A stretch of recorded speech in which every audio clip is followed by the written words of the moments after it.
2017, and it's 7 p.m. First item on the agenda is the roll call. Mrs. Johnson? Rainey? Present. Lucas? Present. Carroll? Present. Fletcher? Present. Burks? Present. Mayor, we have a quorum. Thank you.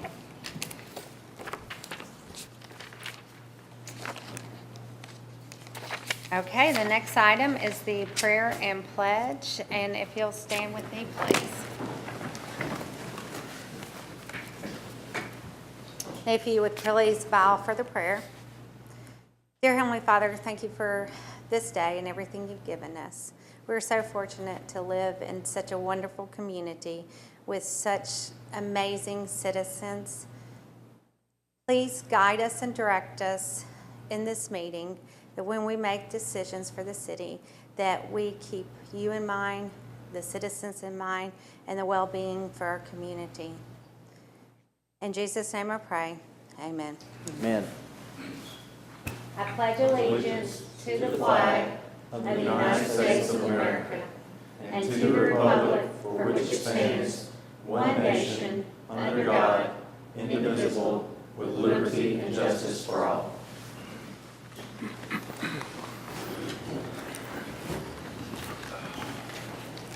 Okay, 3, approval of the agenda. Move to approve. Second. Got a first and second. Any discussions or changes? Okay, all in favor? Aye. Aye. Opposed? Motion carries. Okay, we have a couple public hearings.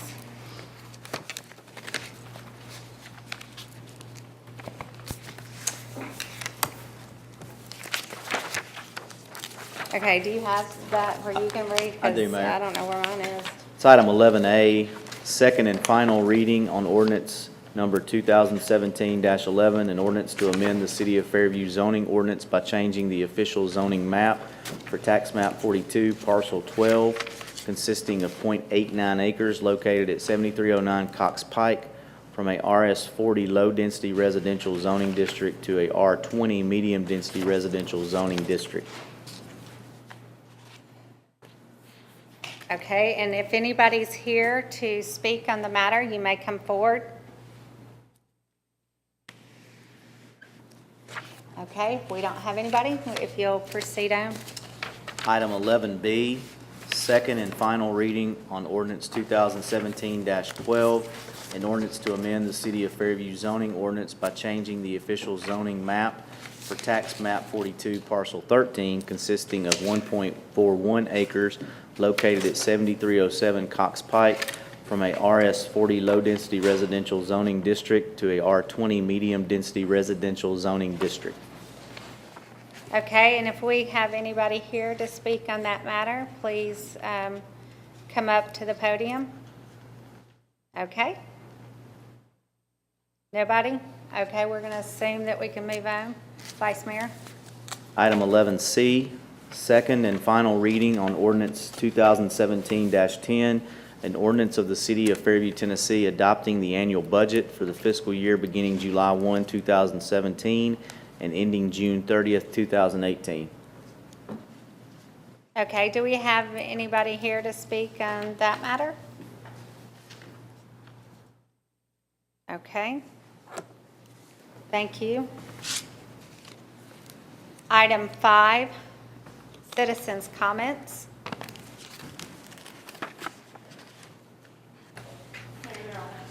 Okay, thank you. Item 6, awards and recognition. Nothing tonight? Thank you. Item 7, public announcements. Do we want to make some announcements about the 3rd of July, 4th of July celebration? Our biggest event of the year, our Independence Day celebration, is coming up on Monday, July 3rd. The gates will open at 4 o'clock. Live music begins at 5. And I apologize, I can't remember the lineup right now.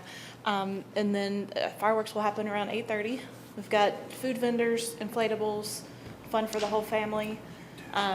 bring some chairs or a blanket and just enjoy some fun.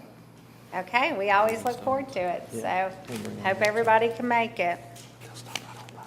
8, staff comments. Oh, and we'll come back to Ms. Johnson. I guess that's probably it, huh? Okay, thank you. Okay, Ms. Christina. No? Okay. No, nobody in the crowd? Okay. Well, we will move on. Approval of the minutes. Move to approve. Second. Got a first and second. Any discussion? Changes? All in favor? Aye. Opposed? Motion carries. There's nothing under the consent agenda, so we'll move on to old business. A, second and final reading of ordinance 2017-11.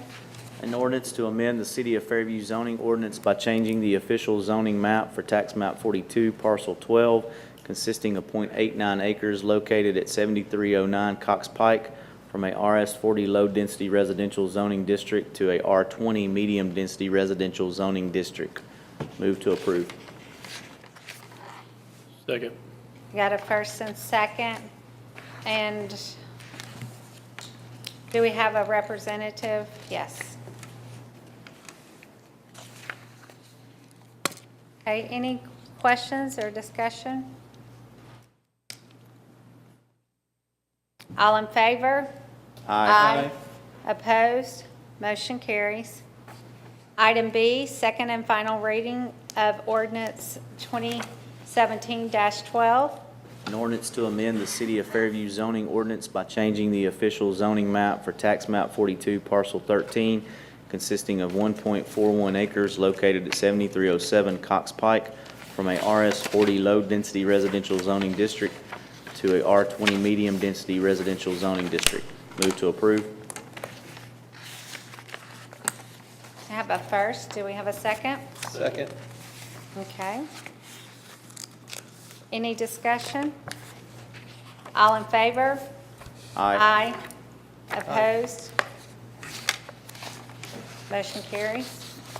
Item C, second and final reading of ordinance 2017-10. An ordinance of the City of Fairview, Tennessee, adopting the annual budget for the fiscal year beginning July 1, 2017, and ending June 30th, 2018. Mr. Collins? Commissioner Crutcher, Mayor, members of the commission. Obviously, this is the presentation of the budget for the second reading. We do have a good bit of information for you tonight. The budget ordinance that you have attached to 2017-10 is unchanged from our last meeting. There are no changes on that document, so that budget ordinance is as presented, and it remains there.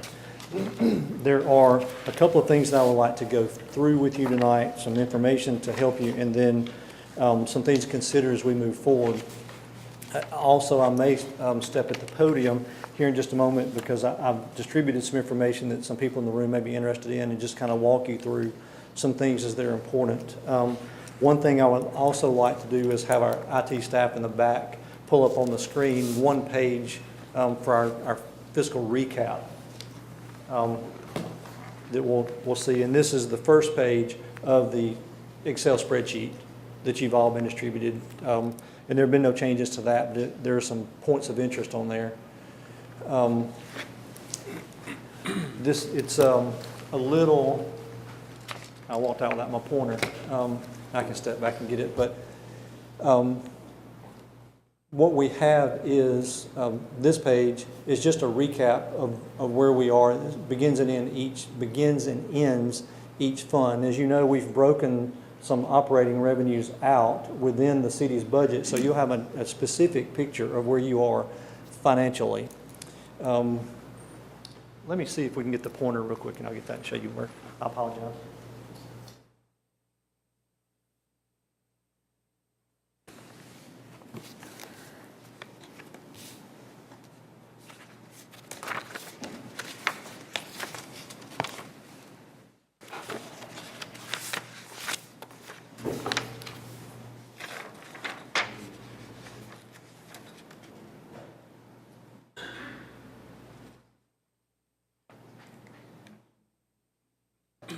I apologize for that. I walked out loud. We've broken some information out within the budget, so you'll have an idea of what we're looking at. So you'll know some specific information. We broke this out across the board because there are some numbers that you need to be aware of. The last column, this column here, it's actually grants and other programs. It's fine if it's off to the side because that's a zero sum. If you get grants or money that comes in during the year, it should be expended during the year. So that, the fact that you can't see that doesn't bother me. That's a zero in, zero out. The other items are of concern or consideration, so you'll know where your total dollars come from. The first is our operating fund. As you know, we've talked about where we begin the year and end the year with our operating fund. As I get into this, I will explain to you that separate from what we're going to discuss in this, you have a general fund reserve account that you don't see on this screen. It's included in the attachment. But that reserve fund will begin the year and end the year with $600,000 in cash, separate from the document that you see before you.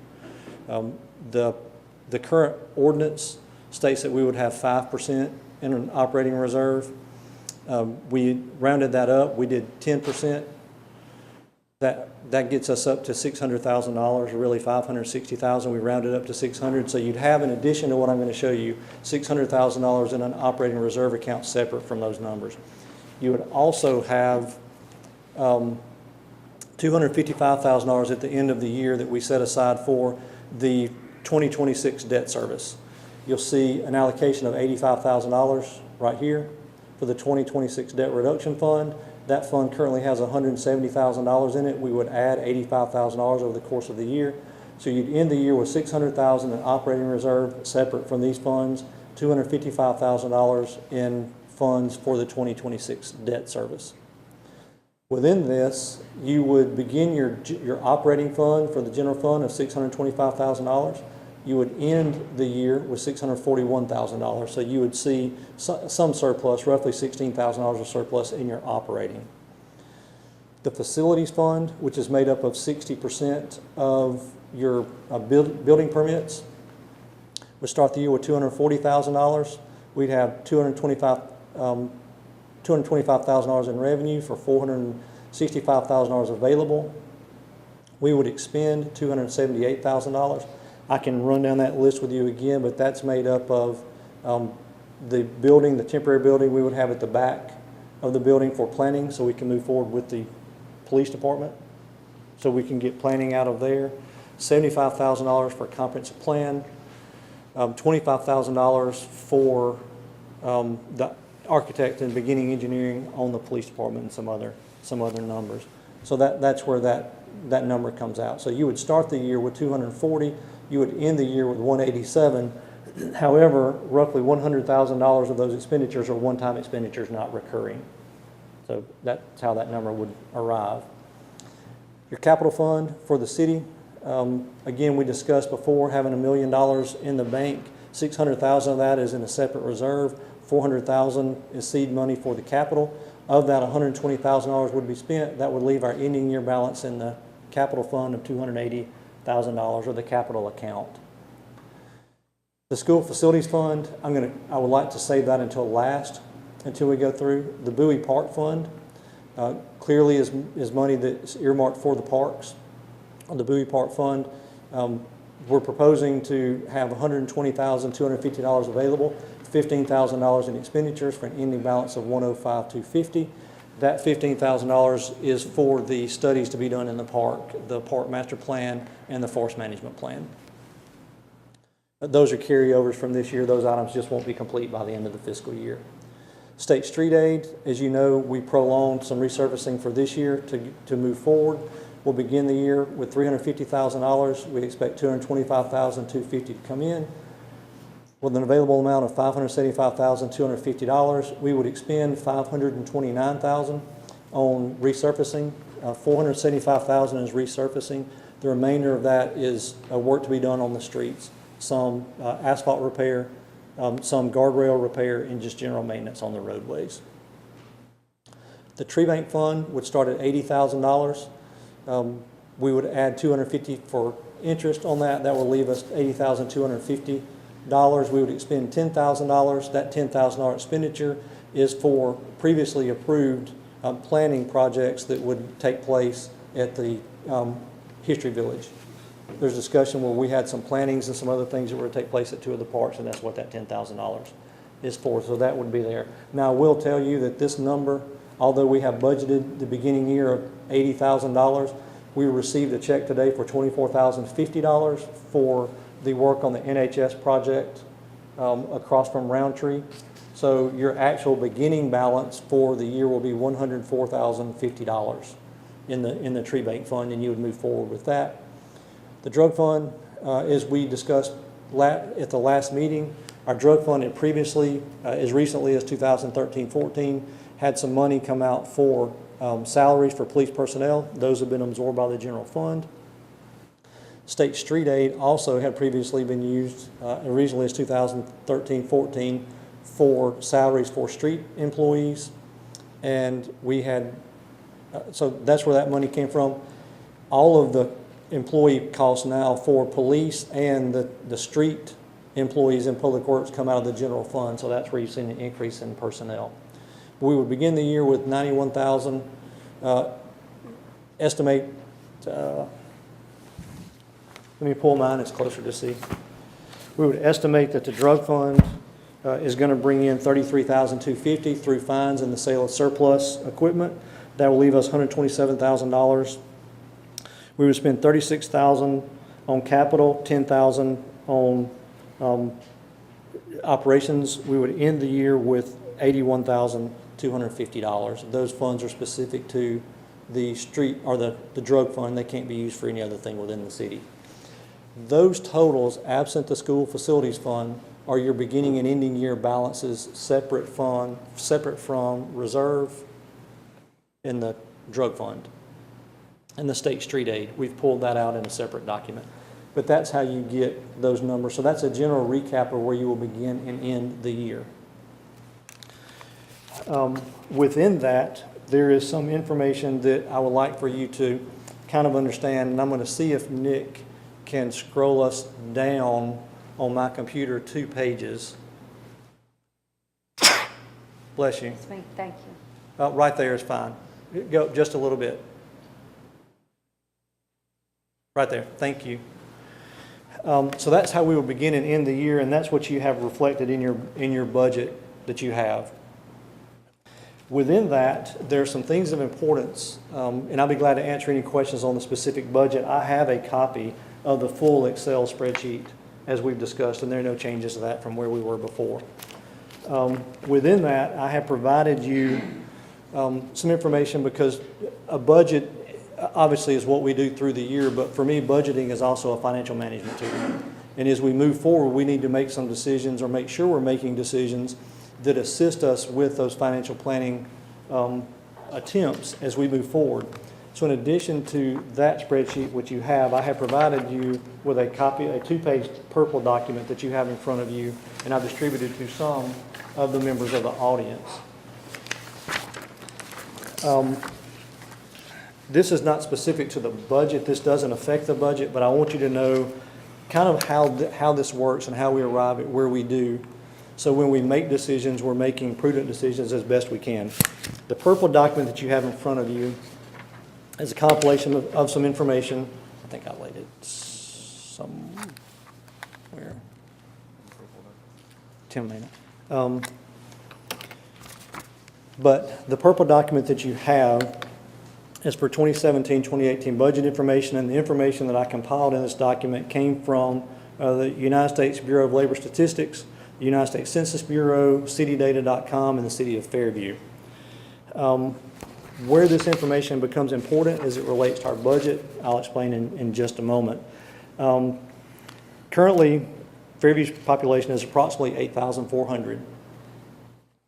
The approximate median household income in the city of Fairview is $64,000. The approximate number of households in the city of Fairview is 2,960. The total annual income for the city of Fairview, if you take the median income multiplied times the number of households, is $1,89,440,000, That's the source of funds that, in totality, Fairview residents have to spend each year if you take the median income multiplied times the number of households that we have.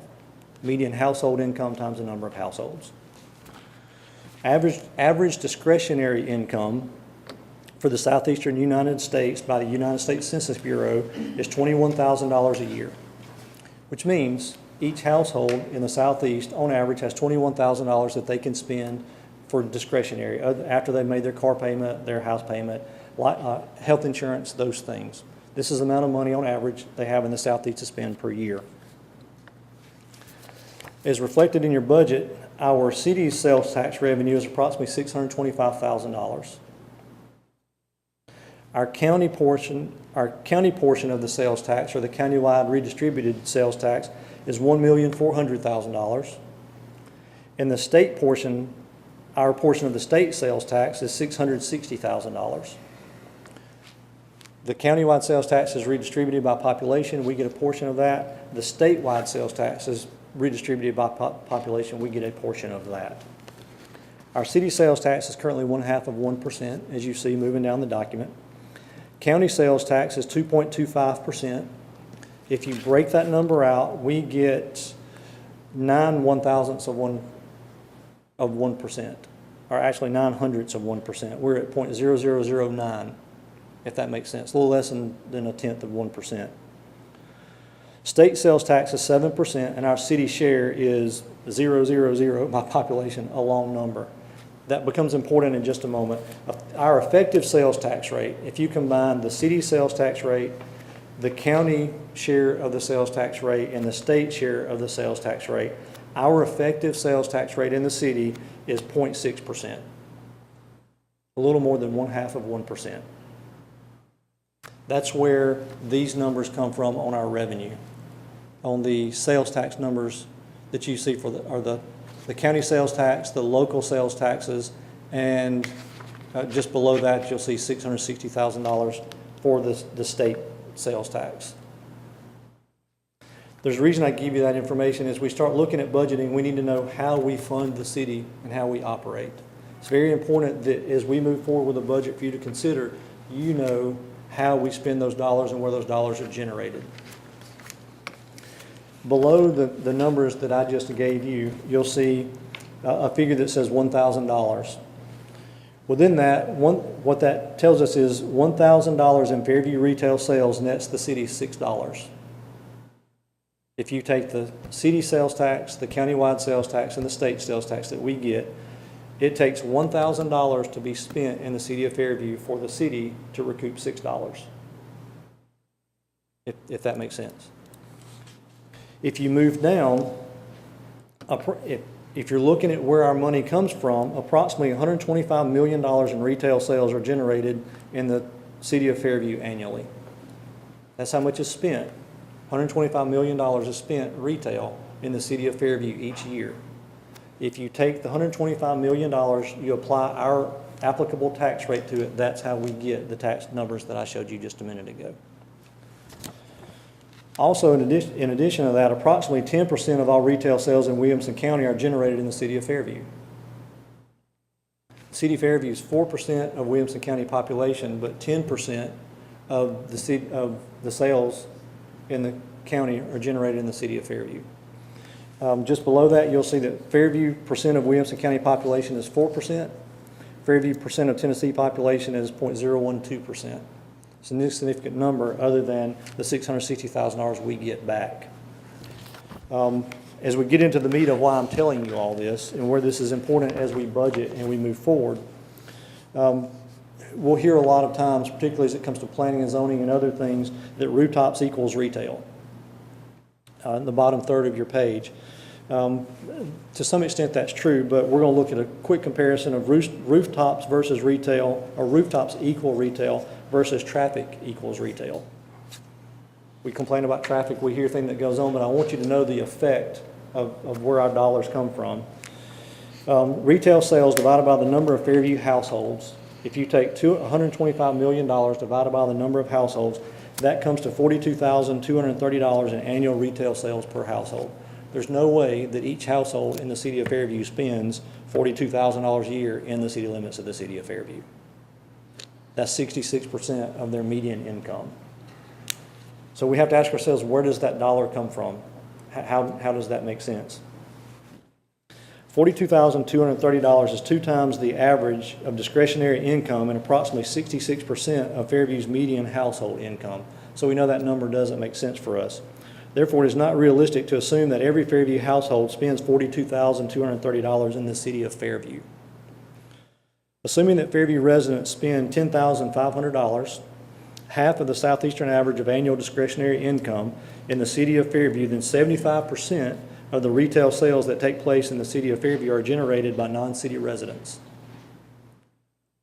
It's very important as we look at traffic, as we look at building homes, as we look at neighborhoods, because we know that 75%, if you look at this number, approximately 75% of the retail sales in the city are not made by Fairview city residents. $10,500 equals 16% of the median household income, which is much more likely to be true than $42,300. So we know by this number, just the math alone, that the traffic that we see funds a lot of the retail base in the city of Fairview. That's great if we're selling retailers. If we're promoting the city of Fairview to potential retailers, this is a great bit of information to have. If we are working on the other side and trying to control that traffic, then we have to determine where we're going to fund those expenses to pay for that traffic and that infrastructure. So knowing this information gives us a tool to move forward with how we're going to plan to fund our city, particularly as it relates to traffic and residential growth. To recap that, the bottom line, generally speaking, currently Fairview traffic equals more revenue than Fairview rooftops. We understand that. If 25% of our revenue, generally speaking, comes from Fairview residents and 75% comes from non-Fairview residents, then that gives us some information we can use as we move forward in making decisions financially. Does that make sense so far? Somewhat boring, but it's information we need to know as we move forward making some decisions long term. The next page, the second page that you have, starts out residential growth and population are important. I don't want to ignore the residential growth side of that. Given that 25% of our revenue comes from our residents, let's take a different approach to this.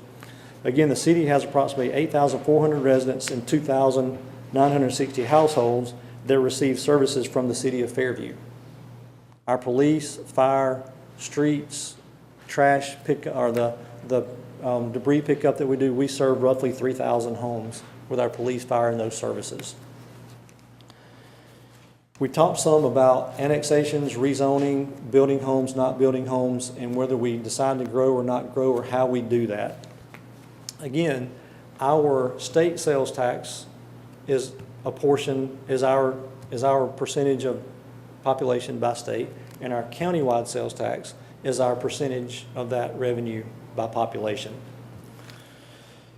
If we assume that and we look at some stagnant growth residentially, you're not smart. Here's where we go. If the county population grows at a faster rate than the city's population, the city loses redistributed countywide sales taxes. If our population shrinks percentage to the rest of the county, we get a smaller percentage of those dollars. In real dollars, here's what that means.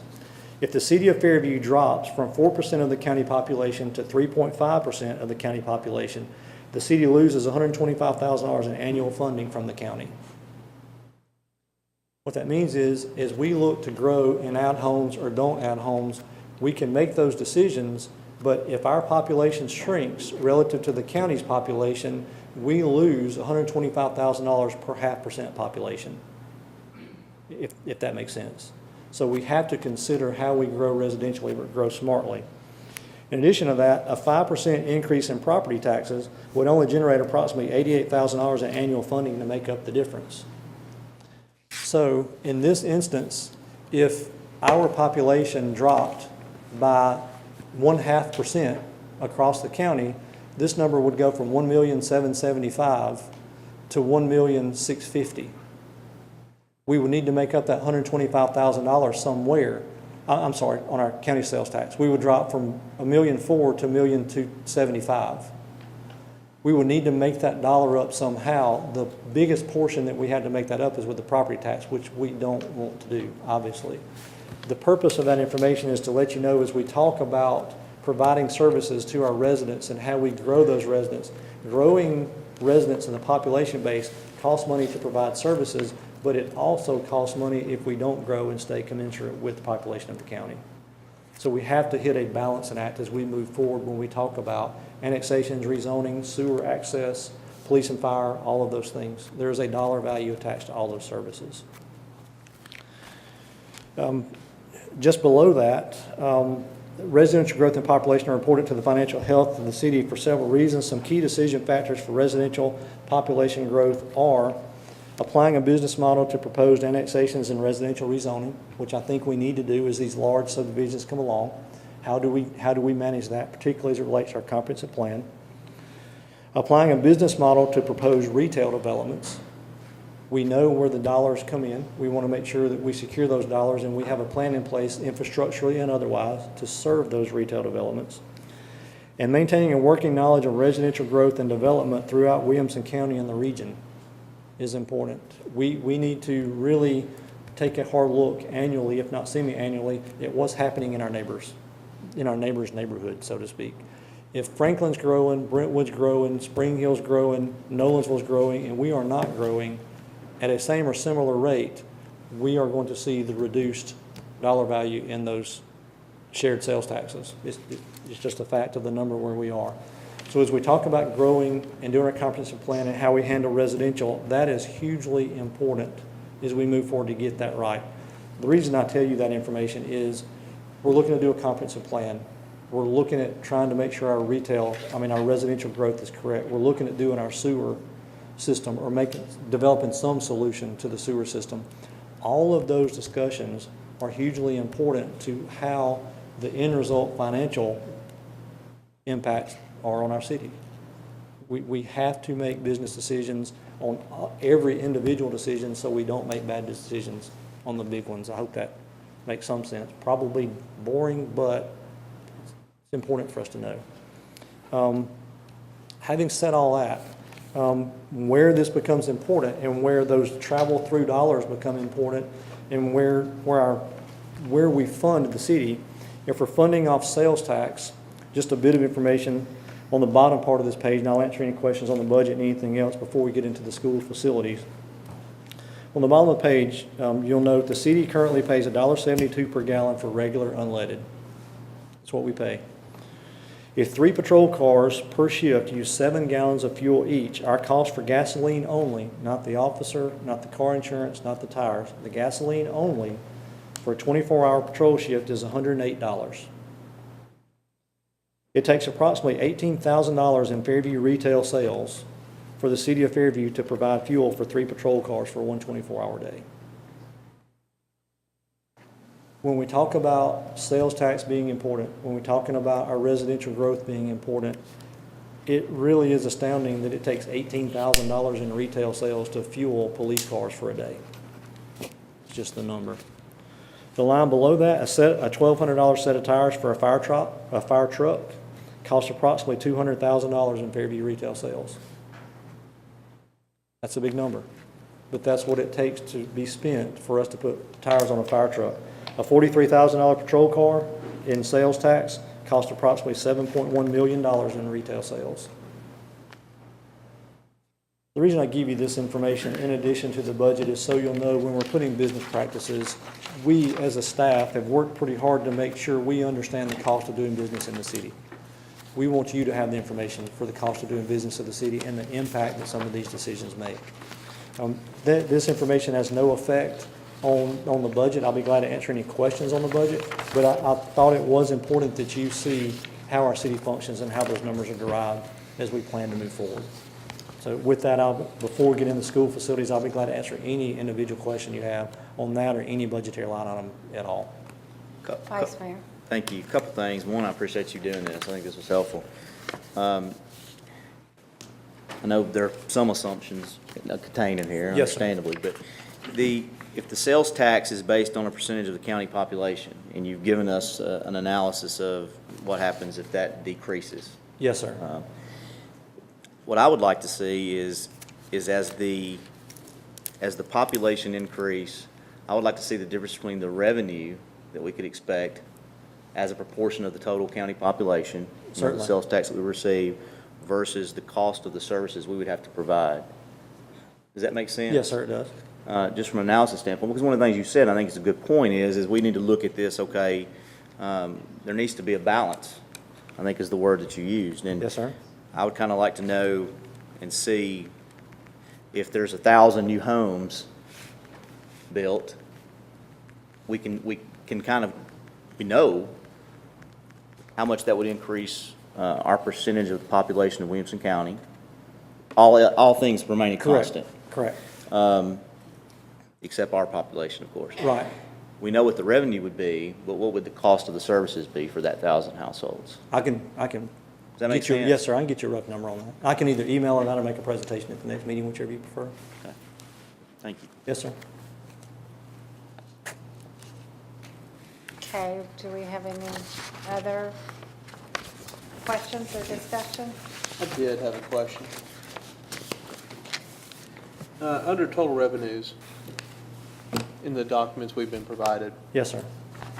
the 2016 total revenue actual was $6,484,900. Then we're showing the 2017 estimated amount of $5,640,745 estimated to come in for 2017, correct? Yes, sir. And our proposal, though, is $6,054,825. Where's the difference there? In 2016, Commissioner, if you'll look, and I'll find, in 2016, in that year, the city did a tax anticipation note where they had an additional source of funds that came in, and that's what that was applied to that revenue for that year. That money went away. That was one-time money in, one-time money out in 2016. That money did not take place in 2017. So that's the difference. That was an anticipation note of dollars that came in. Further down in the budget, those dollars went right back out. But auditing purposes, they're counted as revenue. Okay. In 2017, it's looking like we're going to close with a revenue of $5,640,000 roughly. Yes, sir. Okay. Yet we're up in our proposed total revenues for next year by about $400,000. Yes, sir, that's correct. And I can tell you how we got to some of that information. What you have is in your 2016 audit, to make some of the changes and to make sure we did things as correctly as we could, in 2017 or 2018-19, we'll be a little closer to this. In your 2016 audit, which ended June 30, 2016, you have a couple of items included in there that we've moved away and we've made some adjustments to calculate for that. The state of Tennessee will allow, the comptroller's office will allow municipalities, based on their permission, to include state street aid as general fund revenue. That state street aid, while revenue to the city, in my opinion, it can be unassigned revenue, means you haven't assigned it to a specific project, but it's certainly restricted. So that was one calculation that we needed to change to go through and move those dollars out. So there was some money in, some money out on there. The second issue that we'll get into in a minute that changes that is there's an inclusion of those dollars of the school facilities fund, the school facilities money that comes in. If you do the recalculation, you put those dollars in, and you just simply round up from where we were on our previous revenue sources, that's how you get that difference. And when we get to second on the school facilities, I can show you how we break that back out. So that's those funds Yes, being sir. included? Yes, sir. Okay. Anybody else? Okay, if you want to go ahead and Yes, continue. Mayor, to follow up now to get to the budget part of it. And when we're talking budget, I'm talking not the spreadsheet that you have, but the actual budget ordinance, 2017-10. 2017-10 is a bit confusing, and we've been over it, but I want to highlight a couple of bits of information that will make sense as we move forward. Again, Commissioner Brooks has mentioned some of those dollars. Let me explain to you where we are as it relates specifically to the school facilities fund and how there's a cleanup to be done. As you know, the school facilities fund was intended for brick and mortar improvements to the schools, and that was passed several years ago. That fund currently has $600,000 available. We anticipate a revenue of $135,000, which will leave a balance, an ending balance of the school facilities fund of $735,000 projected for this year. You will see in your 2017-10, if you look on the general fund and you look at the bottom of page 2, you'll see a deficit of $332,975. The school facilities fund causes a bit of a problem, and we'll move this out. We'll talk to the auditor and we'll have this moved out, but the school facilities fund being included in your general fund causes a bit of an issue. It's money that can only be spent for the schools, in theory. However, if you include that $600,000 balance, which can't be spent on anything else, and you spend that $335,000 on the schools, then it appears that you're operating at a deficit for your general fund. When in fact, you're not operating as a deficit for your general fund. We saw on the previous slide on our screen, I can pull it back up. Well, actually, in the year, in our general fund was $641,000, where we began the year with $625,000. So on the operating fund, I have no concerns about where we begin and where we end. The school facilities fund causes a bit of a concern because any dollar of the school facilities fund we spend is spent from an inflated beginning balance, if that makes sense. That money shows in there, but if you spend that money because it can't be spent on anything else, then you present yourself a bit of a dilemma. If you go in on the general fund and you don't spend that $335,000, then you're a zero sum. That kind of, sort of?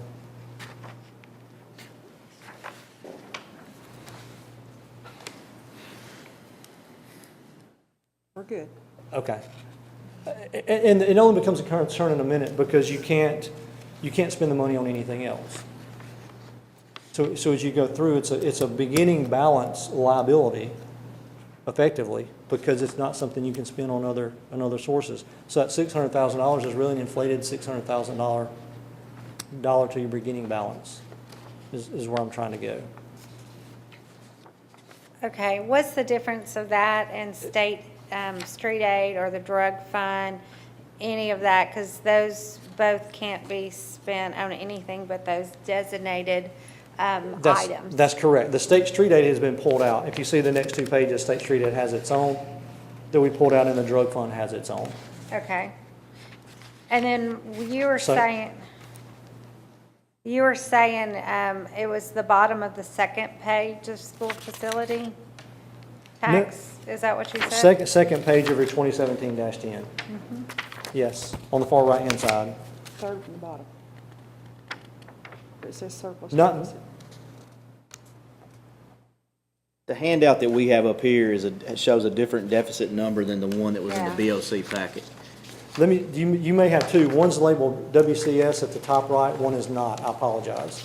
Okay, this is the WCS. Okay, please forgive me. The one that's not WCS. Now I understand the looks. Okay. So the one not WCS, if you take that school facilities money that's in there, you don't put that money toward the schools, you balance yourself out, is where I'm trying to go with that. Okay. So that's where we are with the proposed budget, and that's what we have there. Again, that's not a deficit in your operating, that's a deficit in your school facilities. It doesn't affect your year-end cash balance, unrestricted, unassigned. Yes, Still sir. just a little bit confused. I mean, if you're showing it coming in as revenue in the general fund and going out as an expenditure in the general fund, then why would that result in a deficit? I mean, if you're not spending more than you're bringing in the general fund, still. Because that money's not being shown as, it's your beginning balance, but if I go back and I take that whole $600,000 away from beginning and ending, and I take away that that deficit because you have the same beginning and ending balance. If I take that $335,000 out of the expenditure, it's just a balanced number. It's an unbalanced number because I'm spending more of the school facilities money going out than going in. I see what you're saying. For this So- fiscal year, there's only 135,000 expected to come in, and we're spending more of that. Yes, sir, that's correct. Which is what's resulting in the Correct. deficit. So if I pull them out and make it its own fund, it's its own fund and it is what it is. If I don't pull it out and I leave it here, then I have an inflated number that I need to exhaust. I understand. And it would be that way every year until we exhausted that dollar. So I wanted to explain that so you would know that that's where that deficit comes from. It's not a deficit spending. It's an account that we really need to reconsider for its use. So that, I just want to explain the deficit, how that was there and what that is, so it's not really your tax dollars at the deficit. So that 2017-10 is the budget proposal. It's unchanged from where we were before. I just wanted to let you see that. So that's for consideration on the second reading. Also, as we move forward, the WCS, the amended document that you have that's WCS at the top right, presents a bit of a different challenge. Earlier this week, Tuesday, as a matter of fact, I received a letter from the county commission in which it describes that the county commission would like to move forward with a proposal of a referendum to increase the countywide sales tax from 2.25% to 2.75%. You may or may not know, but the state of Tennessee caps sales tax at 9.75%. State is 7%, county is at 2.25%, the city is at 0.5%, that gets us to the 9.75. The city of Fairview is the only municipality in the county that has enacted the 0.5% sales tax, and they did that several years ago. So everywhere else in the county, the sales tax rate is 9.25%. Fairview, it's 9.75%. As we all know, there's been some discussion about really the funding issue with the Williamson County Schools.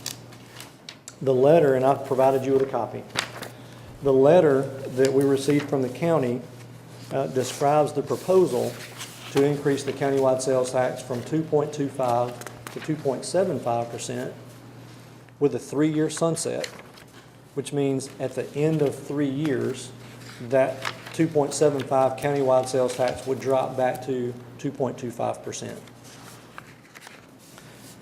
The purpose of that is to take that 0.5% over 3 years that's collected countywide, fund those dollars to the Williamson County School System for some capital projects, other needs that they have, do that over 3 years. They believe that that moves them in the position that they need to be in.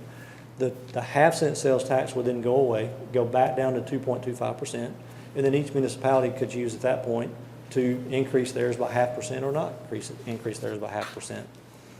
The dilemma is this: the city of Fairview is already at 9.75%, and that cannot be exceeded. The document that you have, and the reason all this other presentation information was important, is that the agreement that you have, or the proposal that you have from the county, is that, and they were kind enough to draft an interlocal agreement between the Fairview City and Williamson County, in which they would go to referendum for the 0.5 countywide sales tax increase. If it passed, then over the course of 3 years, the city would provide or remit back to the county the equivalent 0.5% sales tax number, which is $625,000 by our budget. Again, we're on 0.5 sales tax. So if we were to agree to this proposal, then we would be remitting to the county each year for the next 3 years $625,000. As it grows, it's projected to be right at $2 million. $625,000 a year for 3 years is 18.75, or $1,875,000, plus any increase gets you to right at $2 million. Obviously, we're not in a position to remit to the county $625,000 a year for each of the next 3 years. When I got this letter, and I got it Tuesday, I called or contacted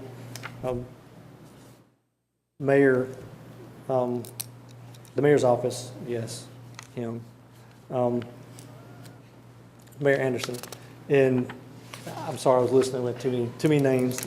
I contacted the mayor's office, sat down with his staff and the county attorney to look at this agreement, because in my opinion, we could not financially survive this.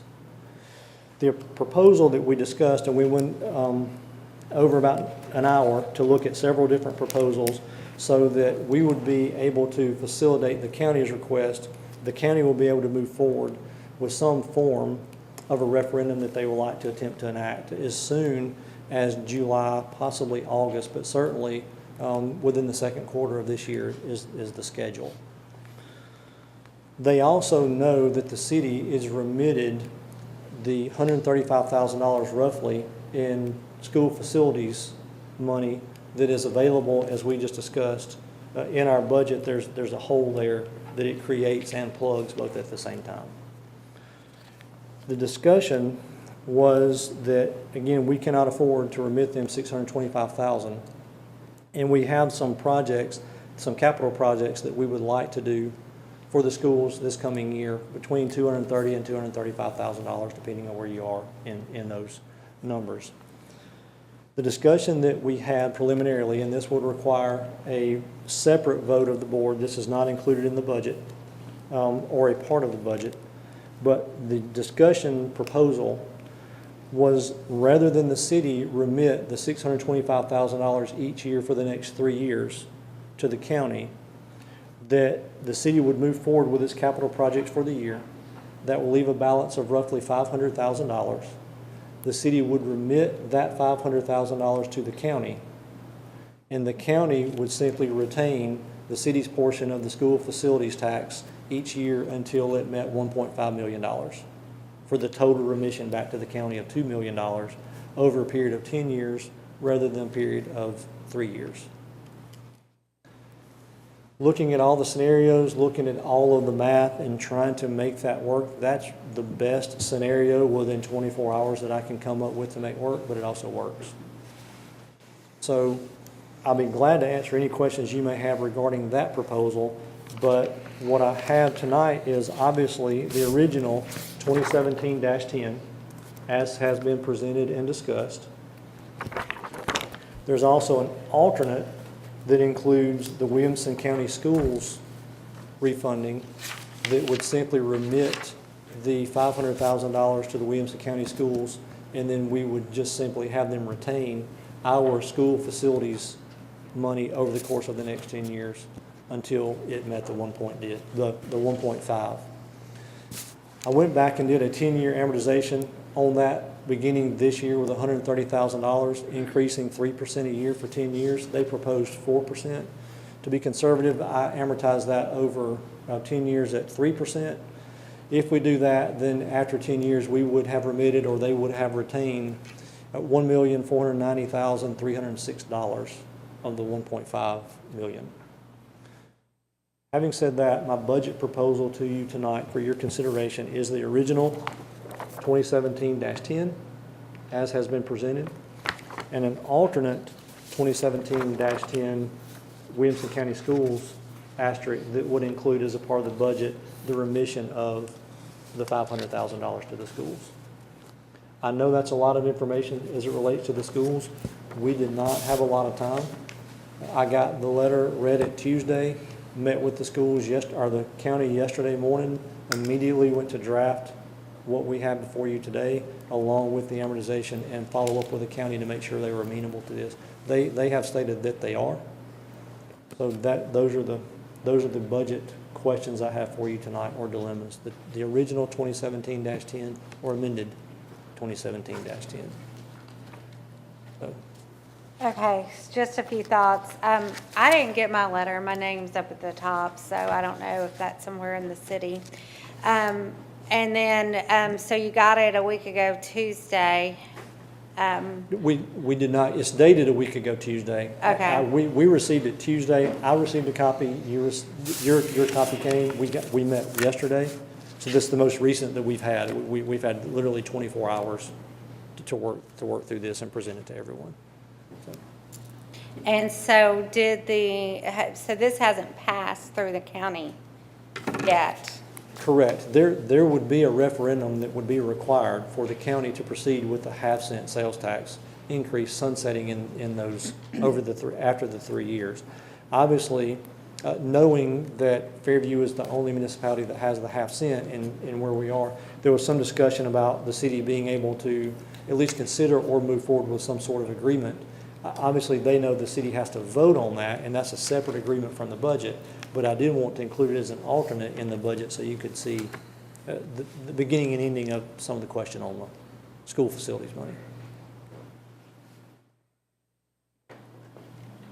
It was shared with me also, Mayor, members of the board, you may recall or have seen recently that the city of Brentwood remitted to the county commission or the county schools a sum of $2.4 million within the last month.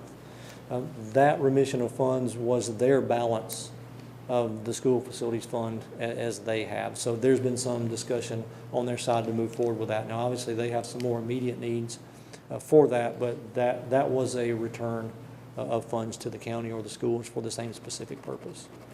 So, I think, looking at, this is how they were going to go forward, and that's what they're going to push. What y'all have come up with was probably a reasonable, doable, that wouldn't impact us as much as just taking the sales tax out of it. The only thing I hate is that portion of money was going back to our local schools versus, the whole county. So that's the only thing that I kind of hate about it, because as of right now, they come in front of us with a wish list, needs that they're not getting, and so we would lose that option. But it looks like there's not a lot of options. I agree it's uncomfortable. There's no question about that. It just is. But as we move forward and looked at the dollars and the long-term impact, and part of that's why I brought up as part of this discussion, so we can see where all the dollars in the county come from and just how it kind of works. Is it not preferable? Is it something we would like to do differently, as if we had more time or if we had a bigger say in the process? But given the dollars and where we were, this is the easiest way I can make the math work. To be partners with the remainder of the county and not have a fiscal impact operationally to the city. So kind of go, and I'm just trying to, because this is just kind of thrown at us. Yes. So the balance, obviously you spoke to them about us remaining what we have already committed to, like the high school and the funds that we've already committed to giving to the schools in the budget. The total amount that we discussed, we knew we had 200 specific project. We had right at $200,000 for the capital projects. In this budget, I had that at 235. You could make it whatever you want to do as part of the agreement. So as a part of the agreement with the county, instead of remitting them $500,000, you could remit them the difference, $365,000 on the first payment if that's what you wanted to do. The item that you have in front of you for the adjustment of it only really displays the zeroing out of that balance, if that makes any sense. So the budget just shows the school facilities fund going to zero and not becoming a cash liability in 2018, 2019. The agreement that we addressed with the county would discuss specifically the initial amount of money to be remitted to them and then the moving forward of the annual funds. So the budget only includes the zeroing out of the balance. The agreement, separate agreement that would have to be agreed upon by the Board of Commissioners, would include the details as to how much in the beginning payment, if that makes sense. So your budget just zeroes it out. Your agreement specifies how that's done. And I do not have an agreement proposed for you tonight. That's a little different work. Mayor, Yes. Can you tell me again how much we're going to pay the county in the 10 years? If we begin in 17, 18, Okay, if we start at 130 a year, okay, and we do that for a period of 10 years at 3% growth a year, that's $1,490,306.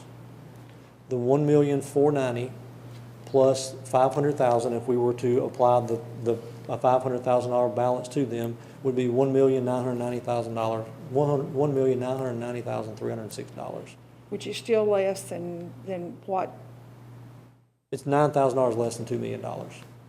will they let us slide with that? We didn't have that discussion, but I'm going to guess yes. So if we only give them 365 this year, We would extend out a year.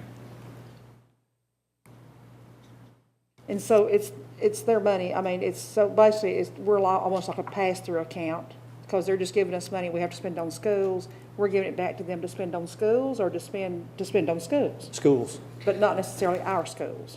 correct. But we're not gonna lose $625,000 in the meantime, in a year, Yes, ma'am, that's correct. okay? Well, see, that's one of the questions I had was what's the genesis of the school facilities fund? I'm not real sure where that comes from. I mean, I know that it's some interlocal agreement that we've had with the county, but is there some statute that requires some portion of some fund to be distributed to municipalities? I don't know where that comes from. It's my understanding that that was done at the discretion of the state and the participatory municipalities who went along with that. Those are individual agreements, so, I mean, with the county. So it's an agreement between the city and county. As you may recall, the original agreement was for capital infrastructure. Over the course of the last 6 months, that has been changed to simply school funding for school projects, which freed that up a little bit. When they had the discussion of this, to their credit, they were looking at some way to provide for the city to be able to fund this money back without having to meet a 3-year agreement, so to speak, as all the other municipalities. So, But the thing about it is, I get it. I mean, I get the problem that we're facing, but the other municipalities really aren't losing anything other than their ability to increase their local sales tax by 0.5%, which they haven't done historically. yes, sir, that's correct. So, you know, they're not really losing any dollars, so to speak. I mean, they're still going to get their school facilities money, and the county is just doing a county-wide sales tax of 9.75%. So it's not a 0.5% that anybody's losing other than the city of Fairview. By that standard, yes, sir. I don't know of any discussion with any other city other than us. So however those relationships would work, I assume they would remain. And certainly we want to have a good relationship with both the county and the other municipalities. The difficulty is, and I have the same concern as the mayor, I mean, it's kind of been it gives us the ability to give some funding to our local schools that they don't get elsewhere, or they haven't in the past. And I know that we've let that account build up over time, and I think that's because at one point in time, we was using some of that money to operate, which we shouldn't have been doing, and it wasn't there Correct, that's to correct. give out to the Yes. schools. But under the current financial circumstances, it is there, you know, and we have started trying to give some of that money to the local schools, and it just simply won't be there now. And depending on who you ask in the county, if you ask folks here, they'll say, well, the county is, there's a disproportionate share of the money that goes to other places in the county besides Fairview. If you ask people in the county, some of the county commissioners tell you, oh, no, it costs a lot more money to fund the Fairview schools on a per-student basis if you really look at the numbers. So there's both sides of that argument. I just hate that the money won't be there. I mean, I know that we're in a bad spot, but I guess the point of where I started is that I don't know how any of the other municipalities could say, well, wait a minute, Fairview's not doing their share, because they're not really losing anything, we are. Right, yes, I couldn't speak to that. I know, this could be a lengthy discussion. I know it's all over the map with the amount of sales tax revenue that comes from the county, how that's redistributed, all those things. I know there are 100 discussions to be had, and I certainly couldn't speak for or against historically where we were with the school funding or the other things. I just know that my discussion with them was certainly in good faith, and I know that that was what I projected to them. Our concern was, my concern was I did not want to put the city of Fairview, or at least give the appearance on that discussion, the city of Fairview, that we would somehow want to impede that project or that process. Again, I couldn't speak to the fairness of it. I'm no doubt that there are instances where it is not fair here, overall, specifically to those schools. However, given the needs of the county as a whole, and the question for where the city of Fairview would wind up in the mix, it seemed worthy of entertainment at this point, at least to look at that source of funds as a way to effectively do our part without the discussion of who all's done their part, so to speak. Well, and I wasn't necessarily going for the equity of the matter, or Sure. who's doing what. I mean, it's just that,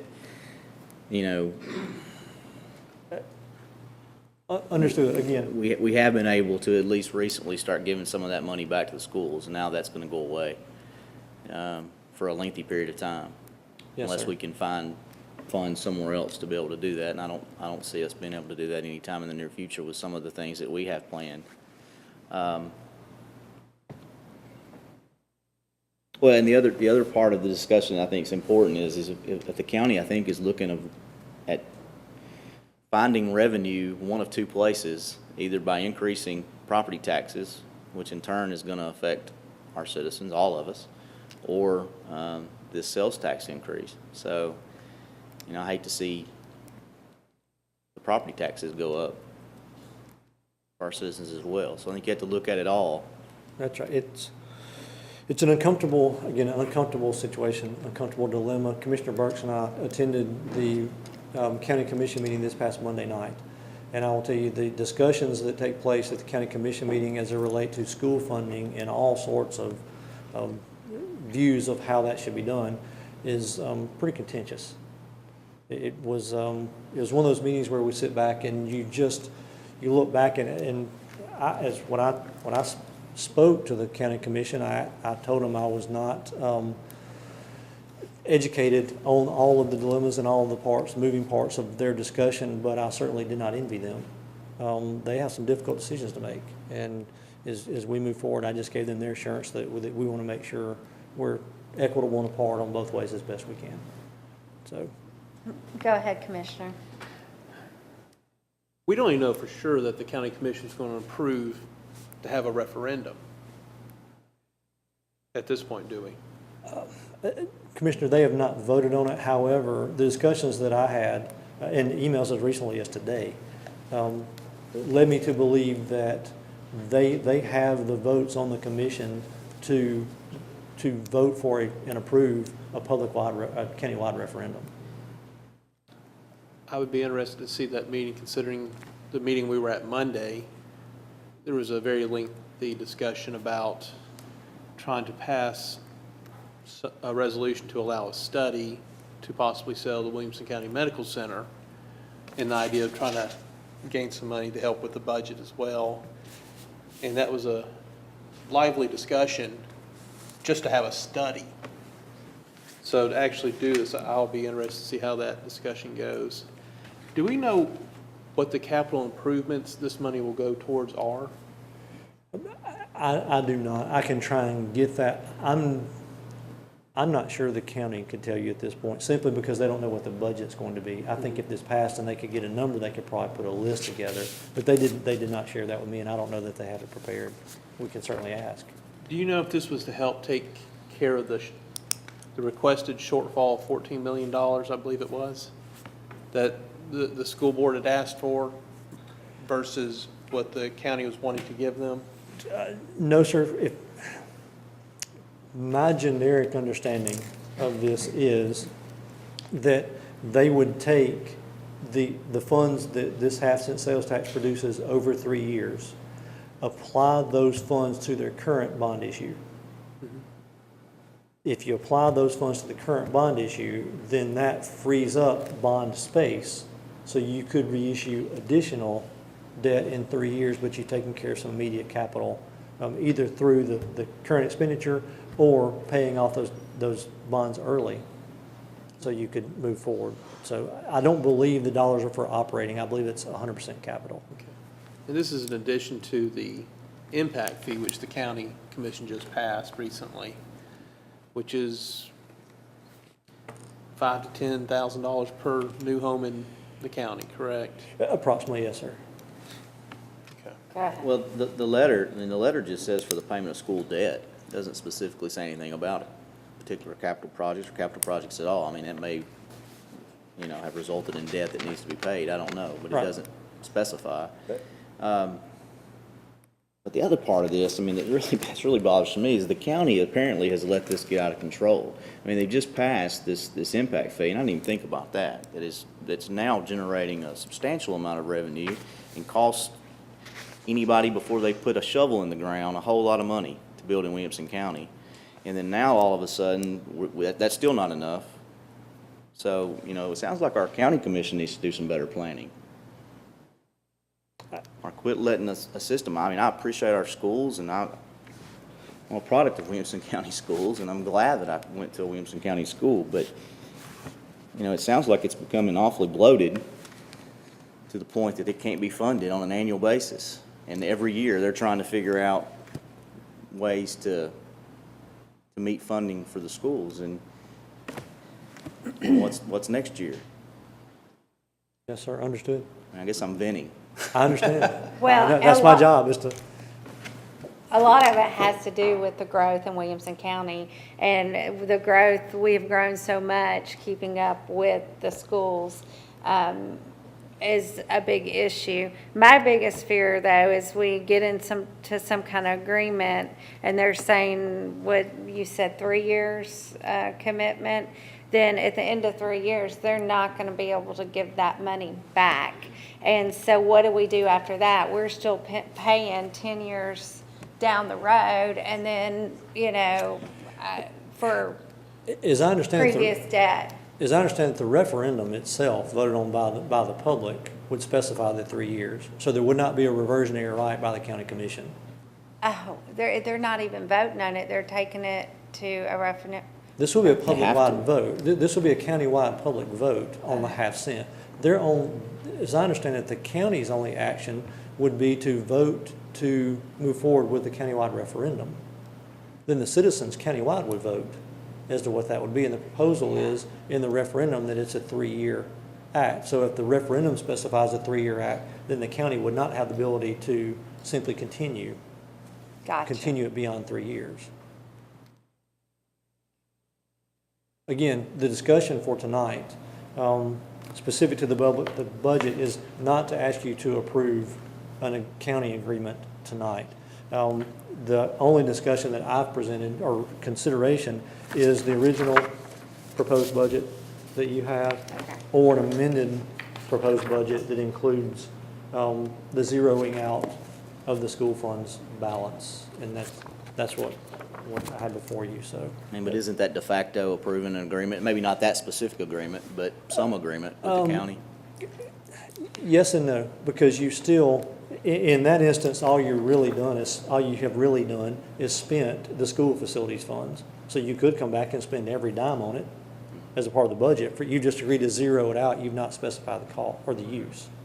So you're not, I understand the question, but no, sir, you wouldn't be ratifying an agreement in advance. You're just simply outlining the fact budgetarily that the fund will be zero at the end of the year, regardless of the manner that you get there. So what are we calling this one here? Just so I can make sure my motion is stated correctly. I would just have 2017-10 with the Williamson County Schools Amendment. Okay, I move to approve the 2017-10 with the Williamson County Schools Amendment. Okay, we have a first, Second, okay, and a second. Any more discussion? I have a question. Sure. So if it goes to referendum and it fails, then we go back and we get to spend our money? Yes, ma'am, that's correct. Okay. So this is just saying we're approving this, so just in case this happens, then we don't have to bring this back, we don't have to discuss it, it's ready to go. Yes, ma'am, that's correct. Okay. We would have to pass you would bring the final agreement, but we don't have to do anything else with the budget. That's correct. Just making That's correct. sure it's, This is not a clearly consideration of an stated. agreement. yeah. Okay, any more questions? Okay, all in favor? Aye. Aye. Opposed? Motion carries. Mayor, if I may interrupt, just on behalf of the city, the staff, everyone who's worked on this budget, there's a lot of change that has gone, and we just want to take the opportunity to thank you specifically for the consideration of this. We really think this budget format will move us forward. The staff has put a lot of effort into it, and I just want to thank them for their time and attention to where we think we're going to go in the future. So, thank you.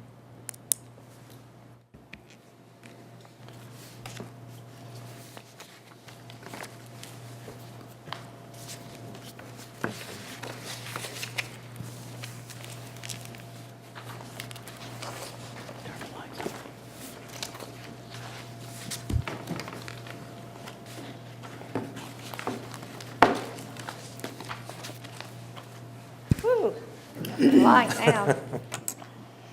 Some light on this matter. Okay, so that will bring us to, let's see, we did, that will bring us to D, second and final reading on ordinance 2017-14. An ordinance to amend City of Fairview, Tennessee Municipal Code, Title 13, Property Maintenance Regulations, Chapter 4, Tree Planting and Protection, Section 13-403, Establishment of a Tree Commission. Move to approve. Second. Okay, we have a first and second in discussion.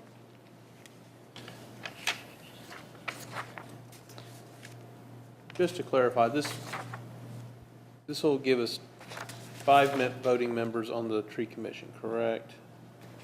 And are those 5 positions currently filled? Or will we have an opening still? Okay. I think they're filled. We won't have any extras that need to come off? I don't think so. I think they're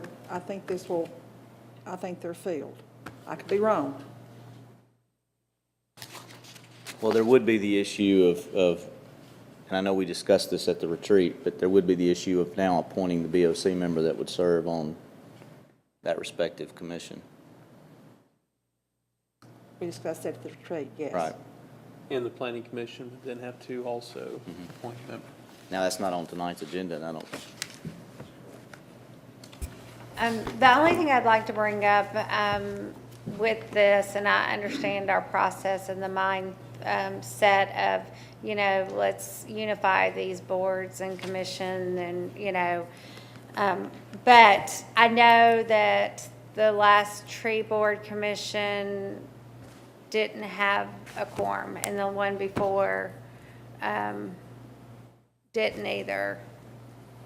So, or maybe it's just the one, and then this month they weren't going to have it, so they're not having one in July. Isn't that what they said last night or Tuesday, Commissioner Burks, I believe that's correct, because I think it would fall during the holiday. in the holiday? On the- Okay, so will 5 cause us having less members? Is that going to cause us trouble? Reduces the number required for a quorum, actually. Well, yeah, and I think it will be easier. You do?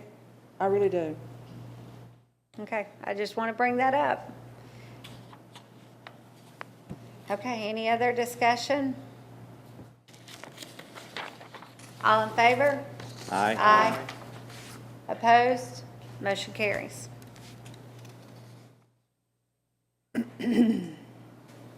E, second and final reading on ordinance number 2017-15.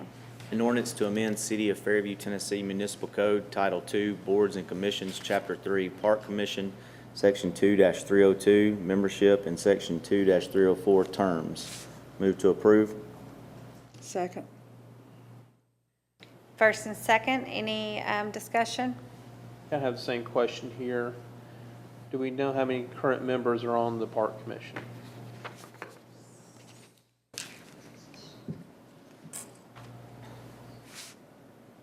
spots for 7, but there are 2 open seats. So we have 5.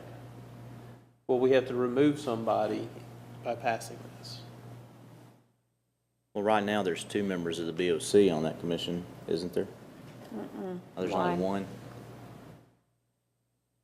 So we're asking for 3 members at large, then there would be a member from the Friends as well as the BOC. Right.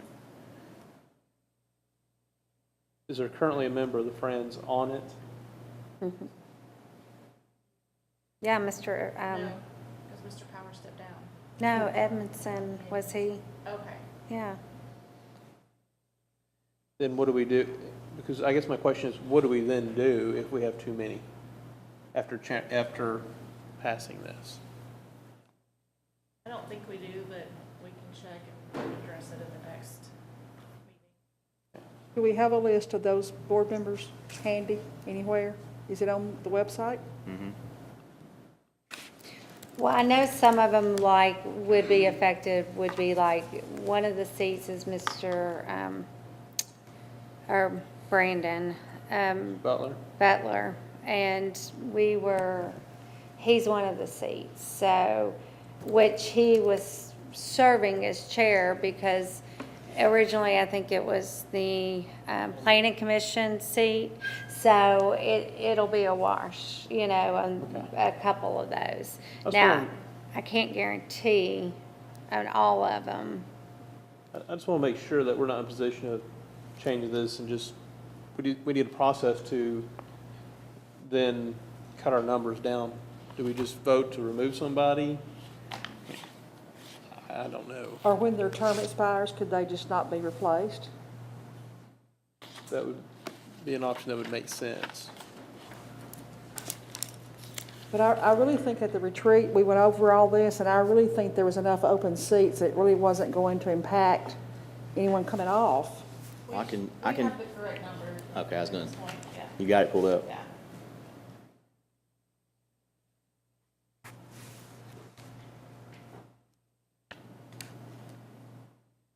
Because if Mr. Butler's on there as the planning commission designee, then he would have to come off, I would assume, because he wouldn't be considered a member at large.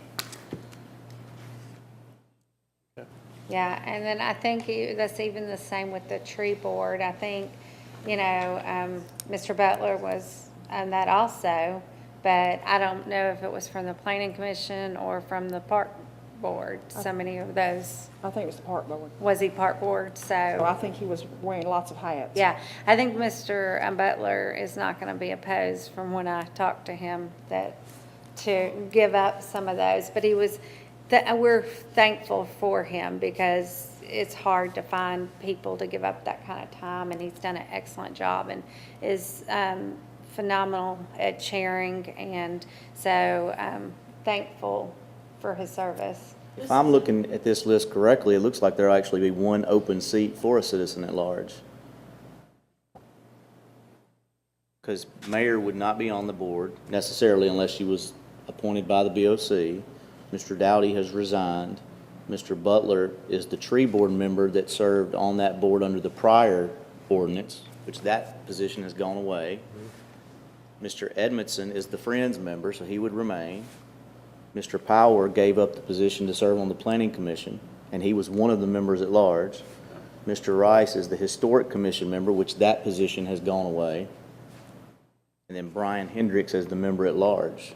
So you would actually have one at-large position open. And you could ask Dr. Rice or open it up and let him submit for the large if he wanted, or whoever else, you know. This is another one of the boards that's not meeting in July because of the holidays, so we can put that on go ahead Good. and advertise for that and try to address that at the next meeting. Okay, any more questions? All in favor? Aye. Aye. Opposed? Motion carries. Item 12, new business. A revision to preliminary plat for Crylike mixed-use development, map 42, parcel 46.01, 8.68 acres, owner Harold Fry. Hello. How are you? I'm great. Doing great. Go ahead, if you don't mind, just tell us exactly why you're in front of the board and what your development is. Okay, well, this project's been around for, is this 7 or 8 years? And so like like many projects in the downturn, it kind of sat around for a while. It was originally designed for 30 lots. So we brought it before you, I guess, maybe, I'm not sure, started maybe several months ago. We wanted to kind of redesign the subdivision. You're on the planning commission, so you maybe remember that. We redesigned it for 47 lots and made some adjustments to the buffer around the edge. Let's see. And so before planning commission, and I guess the main gist of comments were that, we'll approve it, send it on to the Board of Commissioners, but we'd like an amenity. That was the major comment, really. I thought that was really the only comment, and we brought it in a few weeks ago, and we're told that we needed to show the trees around the edge, which were in the plans. And then there was a lot 18 that was slightly below the 8,000 square feet. And so we didn't make last Board of Commissioners meeting. And so anyway, that's why I'm here today. So we made those corrections. The trees that have been in it all along are shown on the plat. I think everybody wanted to see that, or the folks here wanted to see that, the perimeter had the 20-foot perimeter buffer, also had a lot of plantings, and then the amenity in the lower left area shown with a couple of gazebos, a walking trail, and let's see, playground equipment, so, which is fairly typical for this size development. And I think when we were here, when I was here before, you actually listed to me what kind of amenities were acceptable, the passive walking trail and that kind of thing. But we've actually done more than that. We added the walking trail plus the gazebos and playground equipment. So, so we're here. I'm here now to see if we can get this on through. Okay, just, of course, I've been singing so much now, it gets confusing on what project. This is over by the coffee shop, and it was approved many years ago. Many years ago. And you came in front of the planning commission to basically amend the PUD. Yes. Yes. Right. So as it is, it's already approved. It was approved, PUD. yes, years ago. Right. Okay. And so, I was just trying to clarify for some of the board Yeah, I members know, right, yeah. that weren't at the planning commission the other night or maybe didn't see it. Hopefully they read. But, so this is not a new no, PUD. no, not So by you're- any stretch, right, right. Okay, so I just wanted to get that Yeah. cleared. And- Does anybody have any questions for I him? do. Go ahead. So it was 30 lots, It was 30 lots, and now it's how many lots? 47. So it is a new PUD. Well, it's a revision. Either he can still build his 30, or we decide Yeah, to, yeah. I mean, in those 7 or 8 years, the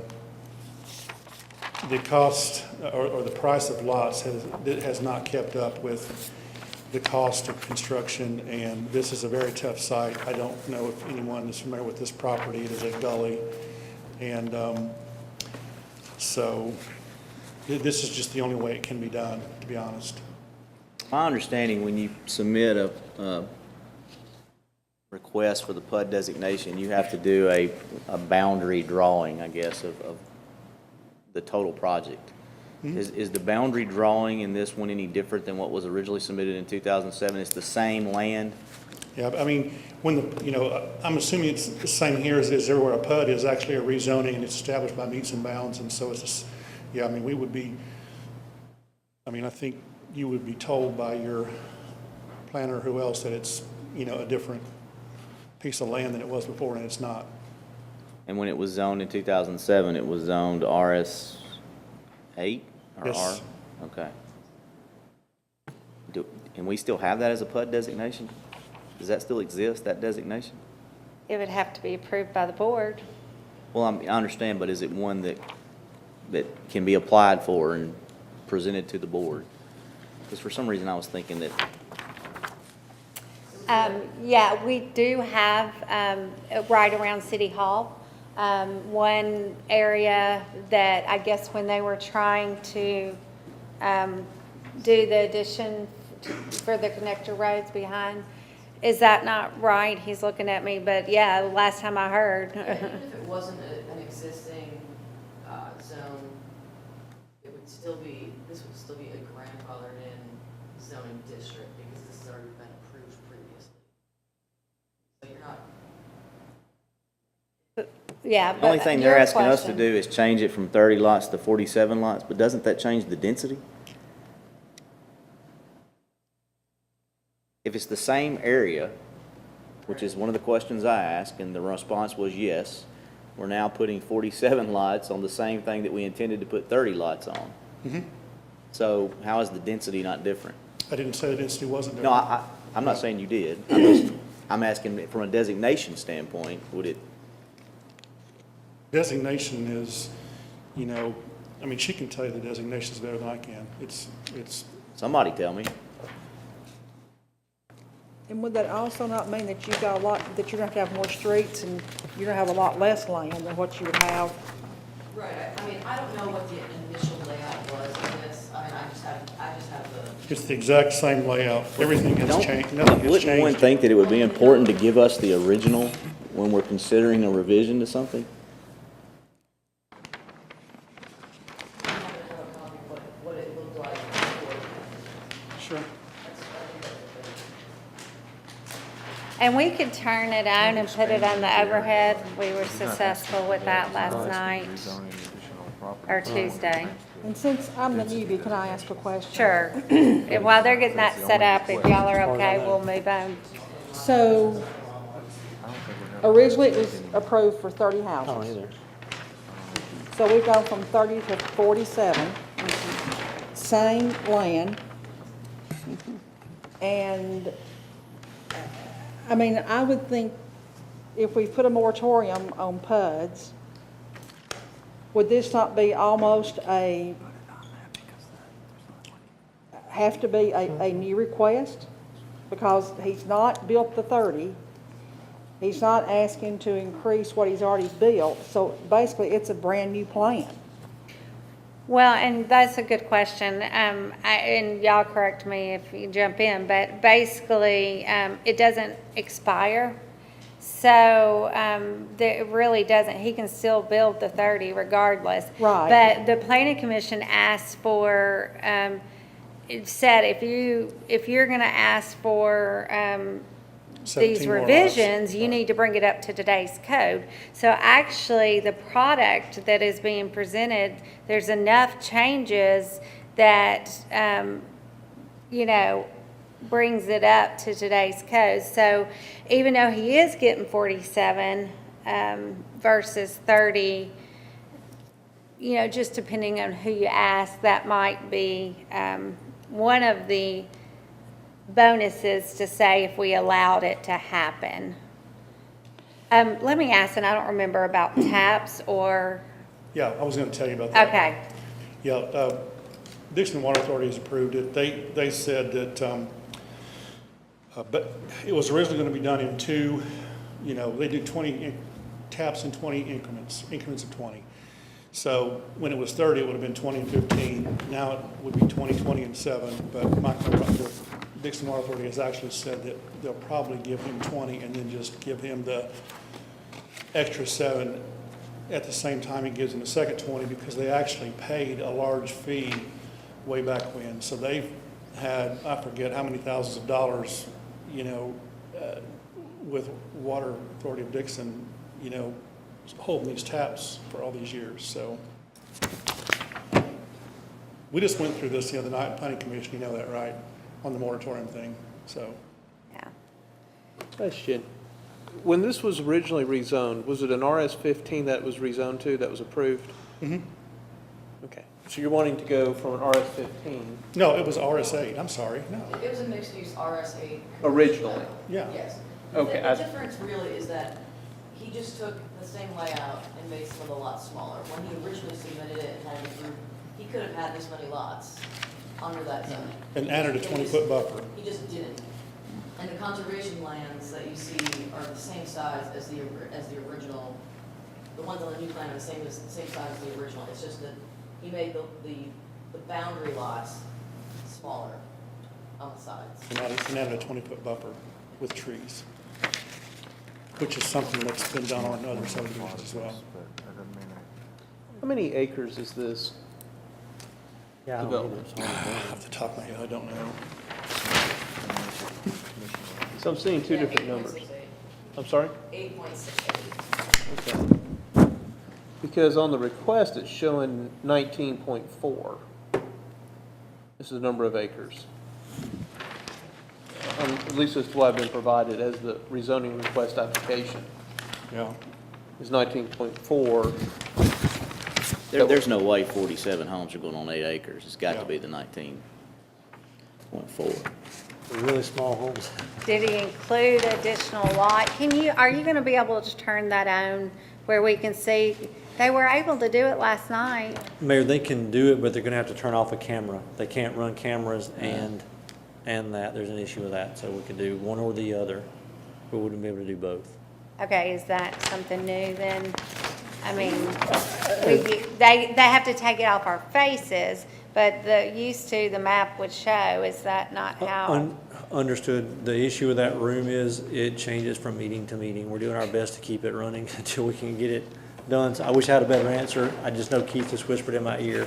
The condition of it tonight is we can put the screen, but we won't be able to see anything else but the screen. Well, there's a copy right here. I mean, if someone wants to see it, just hand it to someone if you want to. The total acreage of this parcel, the total acreage is 21.42 acres. That's a surveyor's note, and he's saying the whole entire parcel owned by Mr. Cry is 21.42 acres. It's in the survey note, item note 3. But we were told originally to take the commercial parcel out. It's 2.02 acres. So the area in the subdivision, the lots, is 21.42 minus 2.02, which is 19.4. Okay, thank you. Does that agree with the? That sounds right. I just wanted to make sure. Yeah. Thought there was some confusion. Another question. And I was reading, so maybe I missed it when you were discussing this earlier. The phase line you've got for phase 1 has 30 homes currently, correct? Phase 2 would be the additional 17 homes. Yeah, let's see here. Phase 1. Yeah, that looks right. Okay. Yeah. But And that may have to be adjusted with the WADC, because I think after we put this together and we actually talked to Dixon possibly afterwards as far as revising the agreement with them in terms of what increment. And that was going to be my Taps. question, because my understanding is they're only releasing 20 at a time. So I think your phase line would need to reflect only 20 homes on the phase 1, then you would have you'd have to have 3 phases, I believe, to make that really work, roughly. Thank you, Mayor. Are you done? Okay, go ahead, Vice Mayor. I thought I had read, maybe I'm misunderstood, but I thought I had read in the Planning Commission notes that this particular lot already had 30 taps. I mean, this particular project already had 30 taps that were dedicated from when it was originally And I think they paid for those fees. So those are good.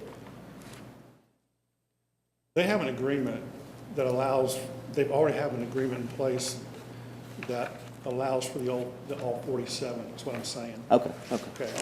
Now, I'm saying that they had paid for 30, and those have been laying dormant for 30 years at the tune of, who knows, $20,000, $30,000. Yeah. So Michael Rogers, Mike Adams have said they'll probably allow them to do the first 20.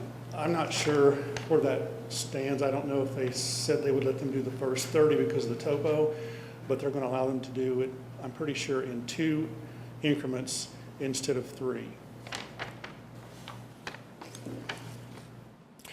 And there's really no other residential development around this at all, is there? I mean, if you're looking at it to the left of it. topo, yeah, you have Horn Tavern slope on the road and slope on the back, and you have a gully on the east, and then a parcel here on the front, and then the highway out front.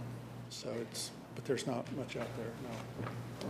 So, Looking at this, I can't tell, but how far is that off the road, that entryway, before you actually get to the first house? Well, this commercial parcel is about, I'm just gonna, I can't see it's 300 or 400 feet, Okay. yeah. Yeah, they're gonna have to make, highway modifications. It's a fairly pricey project, but, Mr. Cry is determined. can I, Mayor? Yes, please. I have 2 questions. So if you put 47 houses in this section, and let's say 2 cars per house, how are they going to safely get onto 100 Highway if they're going east? That's the only, you're going to come in and out, that's where you're coming. And also, of this 19.4 acres, how much is buildable? Well, anything that's buildable, it's just a matter of cost. How much are you going to build? What do you, I don't. How many acres do you think you will use? Of the They'll use 19, of the 19.4 acres, how many acres are feasible to build on? Everything that's shown in lots will be built on. Okay, the part that's in conservation won't be built on because it does have slopes in excess of 15-20%. And the lots on the back side are a lot larger. They'll probably be basement homes or crawl space. Okay, which is pretty common in Fairview because you have a lot of up and down topo. And as far as safely getting out, this is only a 50-lot subdivision. There's people coming out, turning east all day long on, on Highway 100. So this is not even close to warranting like a traffic light or something like that, At the end of the 4-lane? Pardon me? At the end of the 4-lane? I come out on Cumberland Yeah, Drive, and right. it sometimes takes me 10 minutes to get on 100 Highway. And there's just, but that's my concern, is the safety issue. Sure. Well, it's been through Fairview Planning Commission a couple times, Board of Commissioners a couple times. And I understand. Yep.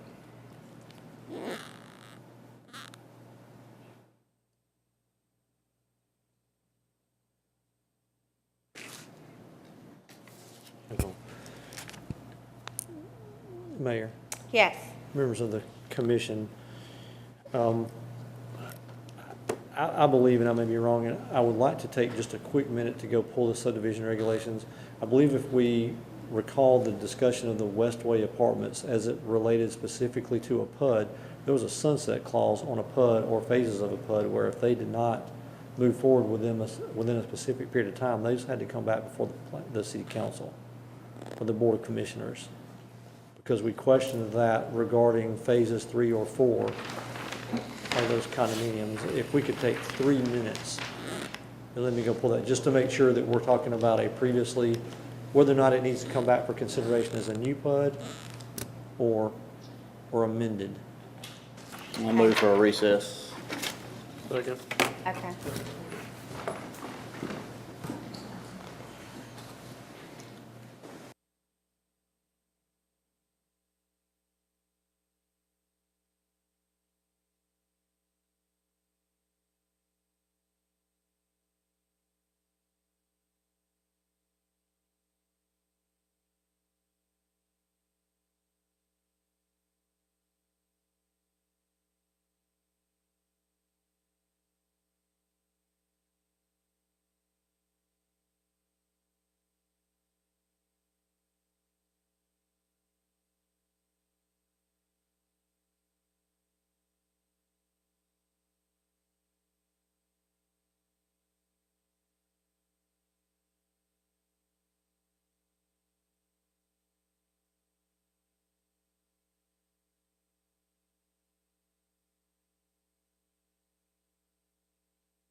to tell us your findings, Mr. Collins? After staff conferred, we would respectfully request that the commission consider deferring this for 1 month, and I'll explain to you why we would request that. As we look at the subdivision regulations, and we went through this with the Westway Apartments, Section 8-203-6, and I know you don't have a copy, but I'll read it to you. Failure to begin planned unit development, and it states specifically, if no actual construction has begun in the planned unit development within 3 years from the date of the approval of the final development plan or section thereof, said approval shall lapse and be of no further effect. No further developmental activity may take place until the existing development plan is reinstated to an active status or a revised development plan meeting all conditions of this ordinance is approved. Our concern is how far this original project moved forward in 2007. If we're talking about preliminary plans, that's one thing. If we're talking about final plans or plats, that's something else. So we just want to make sure you have the information as to where this plan was originally before you move forward. If this applies, then this, in our opinion, would be a new PUD. If this does not apply, then it would be an existing PUD grandfathered in. But we need to know where we are in that process. I agree with that. I think that's what we discussed.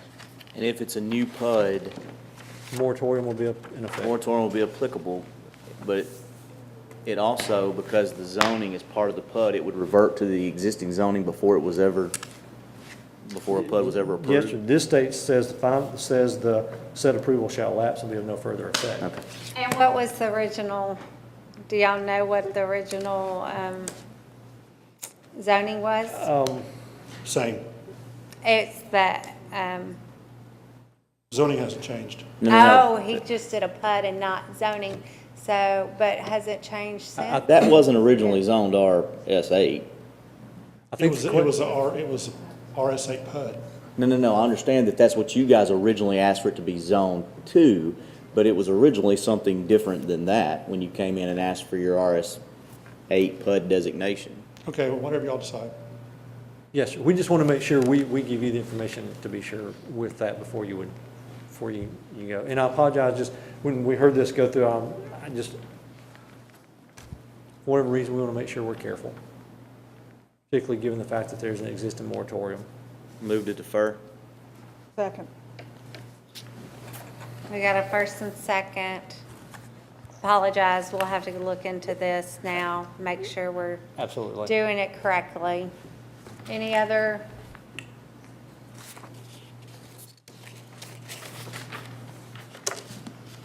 Just for a note, this would be,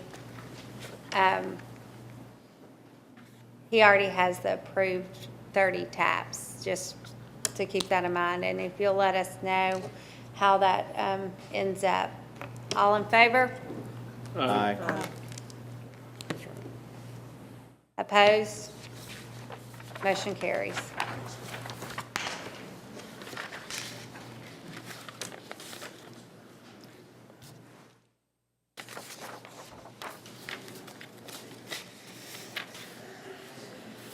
Okay, let's see what else. B, 12B, ordinance 2017-16. An ordinance establishing and adopting a perpetual comprehensive pay plan for full-time employees of the city of Fairview. Move to approve. Second. Okay, we got a first and second. Did we have any discussion on this? Is this the same plan that we went over at the retreat? Yes, sir. Okay. Okay, any other questions? All in favor? Aye. Aye. Opposed? Motion carries.